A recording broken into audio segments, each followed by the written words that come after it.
Hello and a very warm welcome back to the channel. Today we have something a little bit different than what I originally had planned. If you do remember from last Sunday, I did plan something hopefully a little bit fun for today, but in light of current events, I did feel it was only prudent just to cover the issues that have been happening in regards to the US bank SVB and the effects that's been having on the prices of gold and silver and just a couple of other things as well. So first of all, who were SVP? Well, SVP or Silicon Valley Bank were actually at the beginning of this month. Were actually the 16th largest bank in the US. They were worth approximately 17 billion. They catered mainly for tech companies and the wealthy. So they weren't exactly your normal run-of-the-mill bank. It was aimed more at tech businesses. So if it was such a huge bank and worth so much money, what exactly caused their collapse? Well, as I say, they did mainly cater for the tech industry, which during 2020, due to what was happening in the global economy, they were actually doing very, very well. A lot of people were stuck at home. They weren't able to go out and about. So a lot of money was actually spent on gadgets and tech items for around the home. That caused a sorry. That caused a huge boom in the tech industry during that time and meant that a lot of money was actually being put into SVP as well as the tech companies were depositing large amounts. Now, what did happen with that, and I can certainly tell you this is something I saw firsthand as I was invested at Amazon during the time, and once all the lockdowns ended and people were more free to go out and spend time going out with friends and family and doing other things, the tech industry did see massive losses quite significantly. This caused a lot of people in the tech industry to be laid off during the time, and also caused a massive reduction in the amount of money that was being deposited in the banks.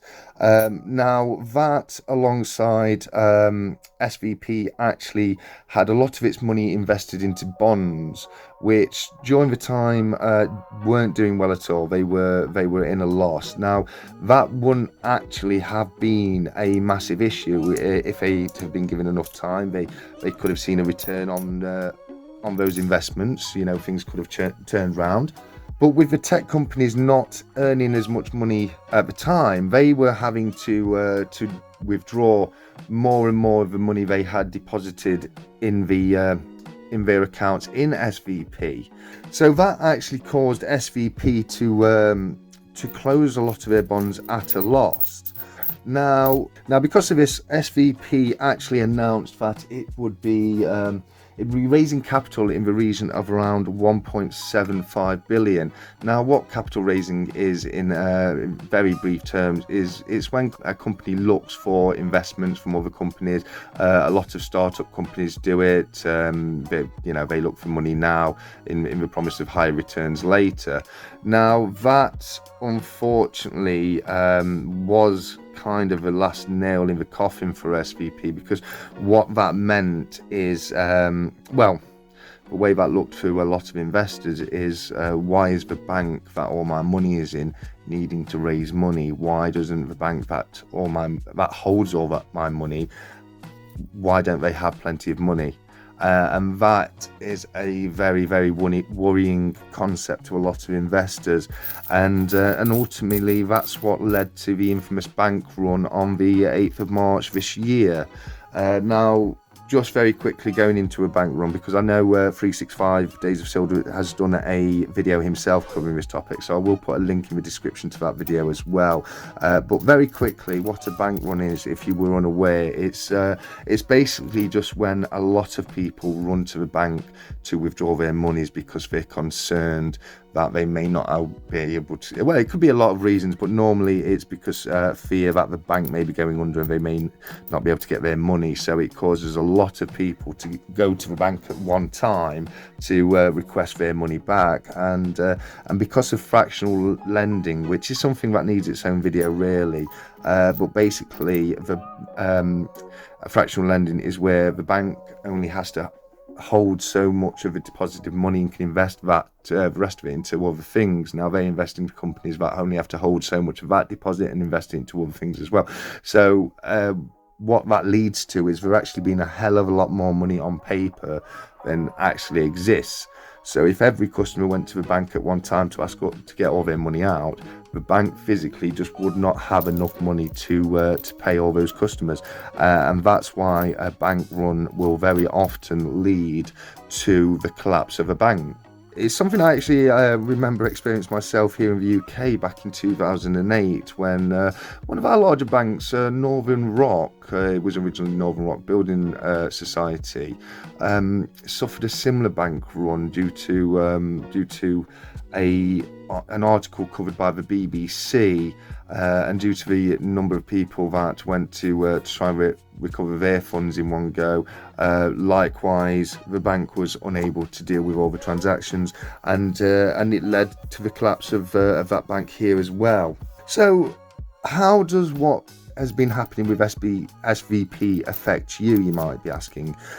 Well, really, this one is more of a warning shot to the individual, because, as I say, the bank catered more for industries and the wealthy. So it's not really something that will affect the average Joe too much at all. As I say, it is more of a warning shot, and it does show how absolutely fragile the financial system is. As I say, as I briefly mentioned earlier, fractional lending, which is something that all the banks do, does mean that the economic system relies on a lot of things keeping in place, and if a couple of those pillars were to collapse, then the entire system collapses in on itself very, very quickly. Now that also would maybe show you that a bank is perhaps not the best place to keep your money. Now, most people, a lot of people watching this video, this won't apply to, because you'll be seasoned stackers or investors. But to most people who haven't perhaps started their investment journey yet, they don't really know there's any other options to banks. Unfortunately, these things in many occasions aren't taught in school. I remember when I was at school, when I was around 13 years old, and we were taught about how to keep your money, etc. We had a representative of Barclays Bank come into the school, and we were shown how to open a normal bank account, and it was a junior account, and we had a junior electron debit card that you could have to take your money out of the cash machine. But as I say, that's really all that is taught to people. Schools never go into investments or premium bonds or commodities. In fact, I did do a video covering this exact topic, just basically going into a little bit of detail of the different types of investments available to people. I'll put a link to that video on the screen now. Please go and give that a quick watch if you haven't done so as of yet.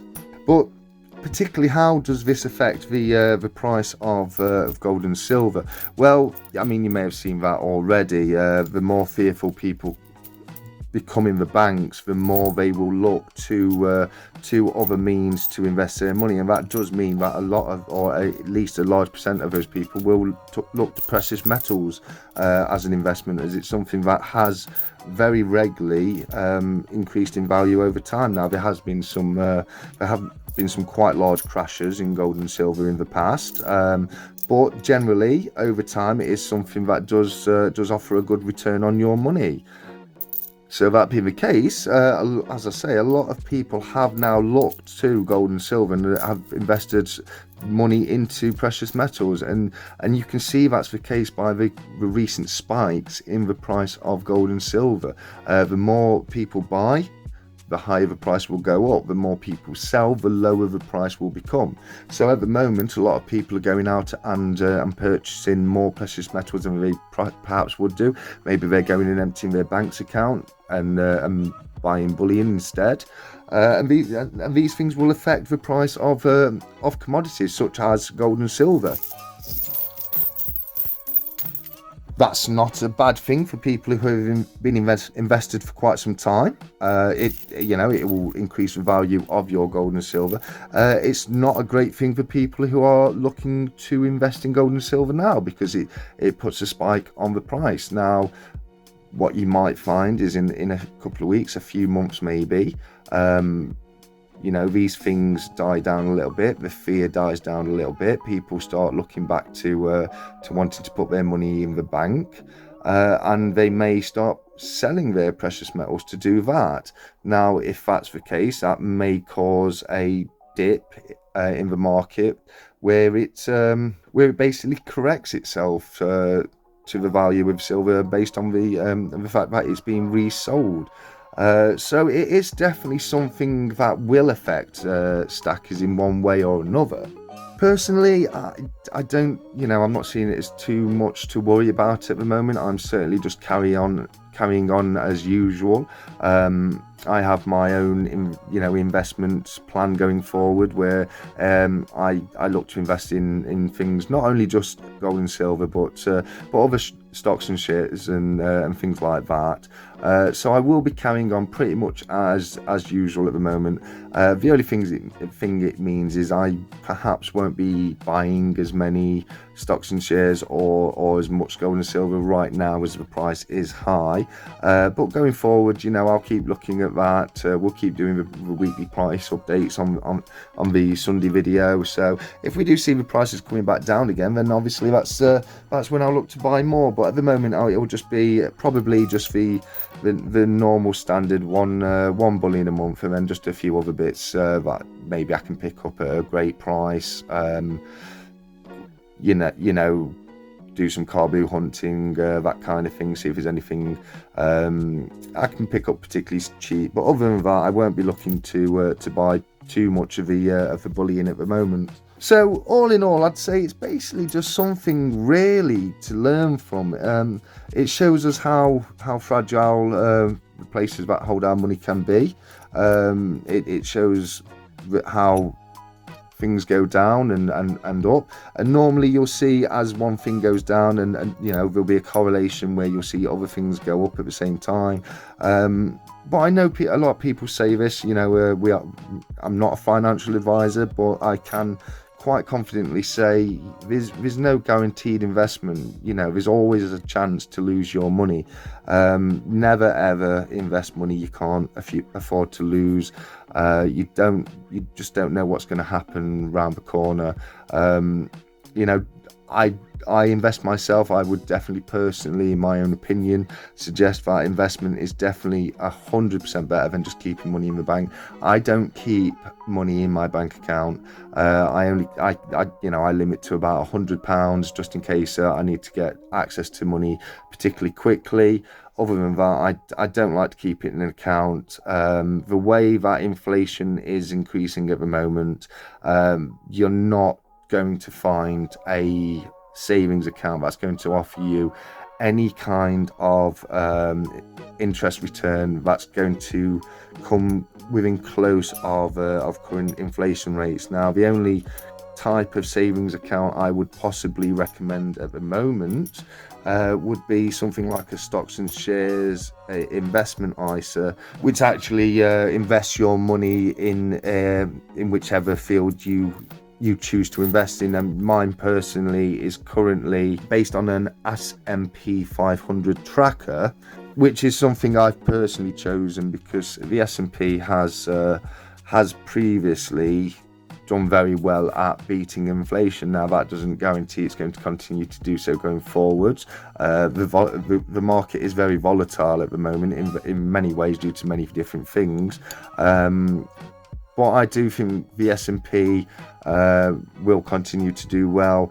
I believe over time, gold and silver will continue to do well, which is why Precious metals is the most recent thing I've been looking to invest into, as I just think it's going to, it's just as safe as you can be with any investments. Okay, so I mean, that being the case, I've probably said as much as I can on the subject. It is a very, very, very complicated subject, and I would recommend that everyone go and do their own research within this, because, as I say, it is the kind of thing that can affect you in a big way. So just try and be as safe as you possibly can do with your money.